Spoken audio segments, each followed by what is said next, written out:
बिहार के सियासत में आज जो चर्चा का विषय रहा वो मध्य प्रदेश के नए मुख्यमंत्री मोहन यादव का था।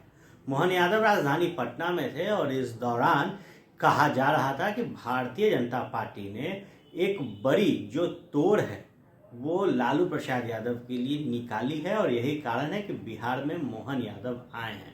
दरअसल कहा जाता है कि यादवों पर एक मजबूत पकड़ जो है वो राष्ट्रीय जनता दल के सुप्रीमो लालू प्रसाद यादव की है। ऐसे में आज जब मोहन यादव राजधानी पटना में थे तो एक विशाल जनसभा को उन्होंने संबोधित किया। बहरहाल क्या कुछ हुआ और मोहन यादव के आने से क्या वाकई जो वोट बैंक है लालू प्रसाद यादव का वो कमज़ोर हुआ है, क्या मोहन यादव यादवों को तोड़ने में कामयाब होंगे, इन सब मुद्दों पर बात करेंगे हम अपने सहयोगी गणेश सम्राट से। गणेश से जानेंगे। गणेश, मोहन यादव आए और एक बड़ा जो जनसभा था उसको उन्होंने संबोधित किया। लंबे वक्त के बाद राजधानी पटना में बीजेपी का कोई कार्यक्रम दिखा जो सफल नजर आ रहा था। बिल्कुल आर्यन, मोहन यादव को लेकर जिस तरीके से बिहार बीजेपी के नेता, हालांकि वो कई कार्यक्रम में शिरकत करने आए थे और एसकेएम हॉल का वो कार्यक्रम से पहले हम आपको पटना एयरपोर्ट लेके चलते हैं। बिहार बीजेपी के कद्दावर नेता मोहन यादव के साथ एक झलक दिखने के लिए बेकरार थे और दरअसल मोहन यादव का बिहार आना इसलिए भी आज के समय में ज़्यादा महत्वपूर्ण हो गया है क्योंकि बिहार में जाति आधारित गणना की रिपोर्ट सामने आई। भले ही मध्य प्रदेश में रिपोर्ट सामने नहीं है, नहीं मध्य प्रदेश में इस तरह की कोई गणना हुई है, लेकिन बिहार में ये गणना हुई तो इसमें जो यादवों की संख्या है वो 14% निकल के सामने आई। एक बड़ा वोट बैंक आया और इस वोट बैंक पर अब तक मतलब लालू परिवार का, राष्ट्रीय जनता दल का एक तरफा वर्चस्व कह सकते हैं या कुछ इसी तरीके का वोट बैंक मध्य प्रदेश में भी है यादवों का। बिल्कुल, तो एक मजबूत जो है जनाधार लालू प्रसाद यादव के पक्ष में रहा। भले ही दूसरे राजनीतिक दल के उस जाति समाज के नेता चुनाव लड़े और चुनाव जीत गए। चुनाव लड़ना और जीतने से जनाधार नहीं बन सकता है। पप्पू यादव भी चुनाव लड़ते हैं लेकिन वो जनाधार नहीं बना पाए। जो लालू यादव ने जो मुकाम हासिल किया है उस जाति में, जो उन्होंने पकड़ बनाई है वो नहीं। नित्यानंद भी चुनाव जीतते हैं लेकिन उनकी भी छवि यादवों के बीच उस तरीके से लीडरशिप को एक्सेप्ट करने की नहीं है। लेकिन मोहन यादव को लेकर बीजेपी की उम्मीदें जग गई है कि बिहार में जो काम पिछले कई सालों से रामकृपाल नहीं कर पाए, नित्यानंद नहीं कर पाए, नंद किशोर नहीं कर पाए, उस काम को अब मोहन यादव के नाम से किया जाना है। और आज जो सफलता मोहन यादव के कार्यक्रम की है उसकी एक बानगी देखिए कि प्रदेश भर के जो यादव जुटे हुए थे वो कह रहे थे कि आखिर इस वोट बैंक पर, इस जाति पर कब तक कोई व्यक्ति एकाधिकार अपना समझता रहेगा। वो मिथक अब टूटने लगा है और आज मोहन यादव भी मन से भीड़ को देख के गदगद थे और उन्होंने कहा कि इस समाज के लोगों को अब एक बेहतर लीडरशिप की जरूरत है और वो लीडरशिप मोहन यादव के चेहरे से पूरा बिहार में होते हुए बीजेपी को दिख रहा है। यही निश्चित तौर पर आज हमने भी कई लोगों से जब बात की तो उन्होंने कहा कि 14% जो वोट है यादवों का और बीजेपी को इसमें लगभग 3 से 4% का वोट जो है वो मिलता है, ये कहा जाता है। बीजेपी के भी नेता कहते हैं भले ही बड़ी संख्या में टूट न हो इस वोट बैंक में लेकिन इजाफा इसमें ज़रूर होगा और ये प्रतिशत जो है अब 6 से 7 तक पहुँचेगा। तो क्या लगता है कि एक बड़ी जो चोट है वो राष्ट्रीय जनता दल को? बिल्कुल, अगर यादव वोटरों में बिखराव होता है, यादवों ने अगर किसी और अन्य को अपना नेता मान लिया तो एक तरफा कह सकते हैं कि राष्ट्रीय जनता दल और लालू परिवार और लालू प्रसाद यादव के लिए सबसे बड़ी क्षति होगी। लालू प्रसाद यादव सियासत में अब शारीरिक तौर पर उतने एक्टिव नहीं दिखते हैं। तेजस्वी यादव ने उनके बाद राष्ट्रीय जनता दल और यादवों के बीच अपनी पकड़ बनाने की कोशिश जरूर की है। हालांकि तेजस्वी ने लालू प्रसाद यादव का जो समीकरण था उससे अलग अपना A to Z के समीकरण को उन्होंने साधने की कोशिश की और नतीजा यह निकल के आया कि हाल के दिनों में यादवों के बीच अब तेजस्वी यादव सर्वमान्य नेता नहीं रहे।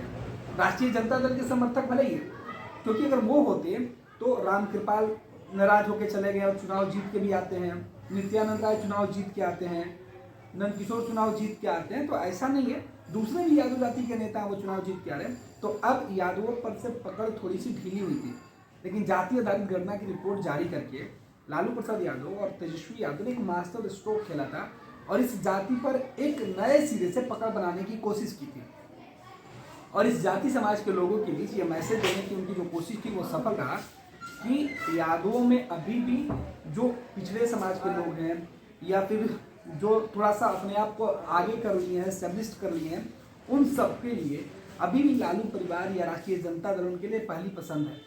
और जब से महागठबंधन की सरकार है तब से इस जाति का जुड़ाव एक बार फिर से हुआ है, ऐसी बात से भी इनकार नहीं किया जा सकता है। लेकिन बीजेपी इस वोट बैंक में संधमारी करने के लिए अपने नए नए चेहरे को तराश रही है। और 2024 का समर है, महायुद्ध होने वाला है और इसमें बीजेपी को जीत चाहिए और जीतने के लिए बीजेपी कई प्रयास कर रही है। और इसी प्रयास में अन्य जातियों की तरह यादव जाति में समीकरण बनाने के लिए मध्य प्रदेश का चुनाव हुआ।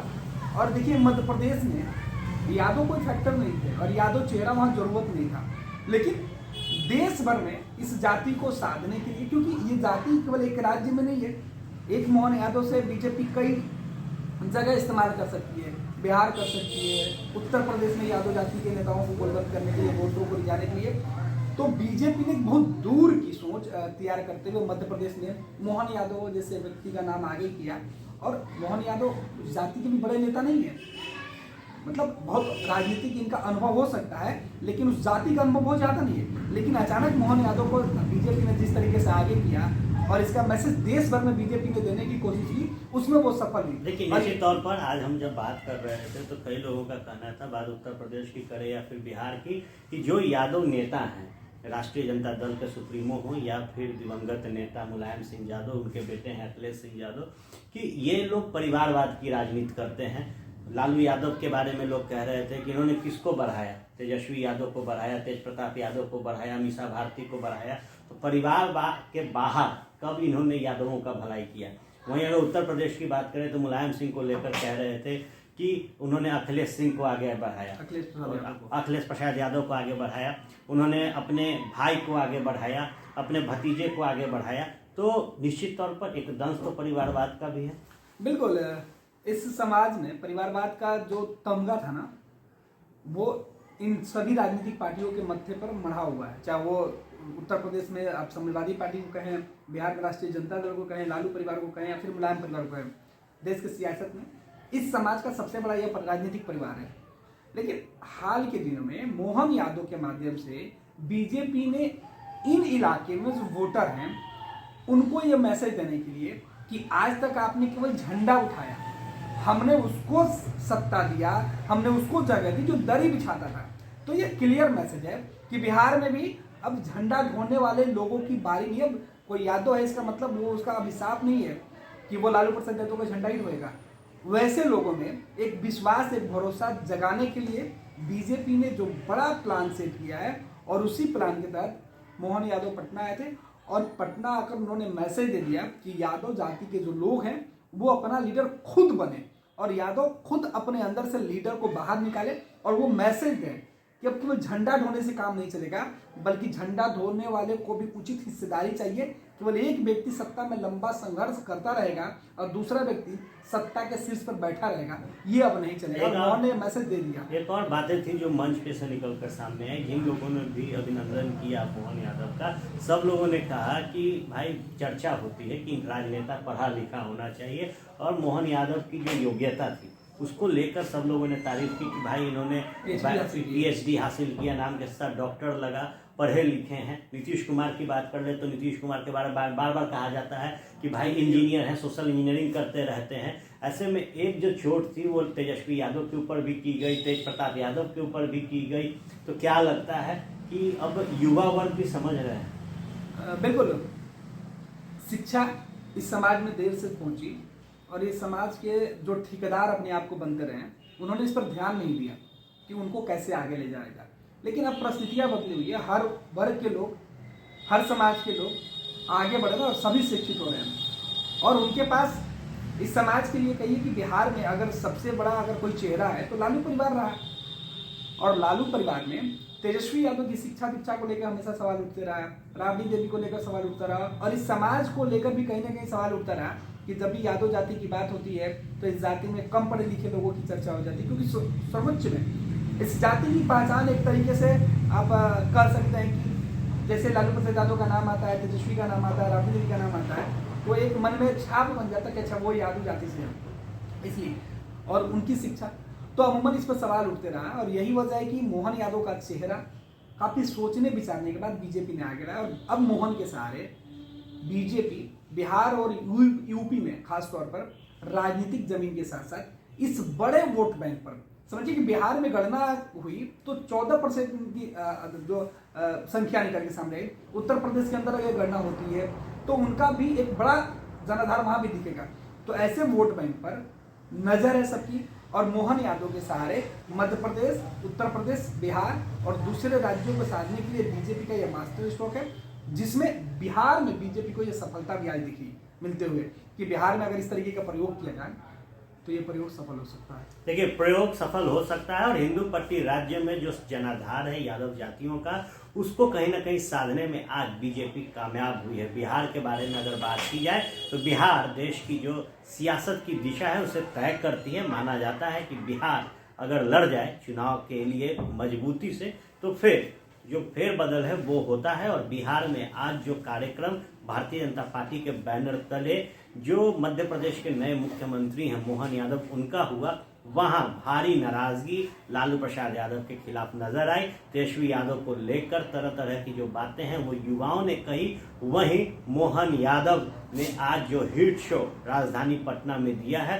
वो निश्चित तौर पर कहीं न कहीं फायदा 2024 के लोकसभा चुनाव में नरेंद्र मोदी को देगा। बने रहिएगा फर्स्ट बिहार झारखंड के साथ। खबरों का सिलसिला यूं ही चलता है। पनोरमा ग्रुप, जो सोचता है वो करता है। ये लो मुंह मीठा करो, आज मैंने अपना जॉब छोड़ दिया, अब हम पूर्णिया वापस जाएंगे। जॉब छोड़ दिया है? मतलब ये घर कैसे चलेगा? हम करेंगे क्या? और माँ बाबूजी क्या बोलेंगे? इसलिए मैं एक और मिठाई का डब्बा लाया। अपने बिजनेस के लिए लोन अप्रूव हो गया। अरे लोन अप्रूव हो गया वो तो ठीक है, लेकिन पूर्णिया में हम रहेंगे कहाँ? अपना घर भी तो नहीं है वहाँ। इसलिए तो एक और मिठाई का डब्बा अलग से लाया हूँ।